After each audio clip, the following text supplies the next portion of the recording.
అమ్మా ఏటమ్మా గిన్నెల సౌండ్లు చేసుకొని ఎంతసేపు పడుకోతారా నెగరా ఎదవా తెల్లారులు పడుకోని. అమ్మా ఇవాళ నైట్ డ్యూటీ అమ్మా. చాలారా నువ్వు తెచ్చిన 7,000కి బెల్లం పులుచుగూడును 3 కేజీ మెతుకులు లేదా వెళ్ళి మేడ మీద పడుకో.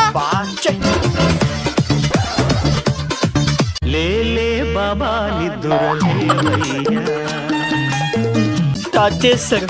నాకు దేవుడు కూడా నేను ప్రశాంతం పడుకునేవట్లేదు. అరే మామ ఇవాళ నైట్ డ్యూటీగా ఇప్పుడు మీ ఇంటి దగ్గర పడుకుంటాను రా. సరే మామ, దానికే ముందే రారా.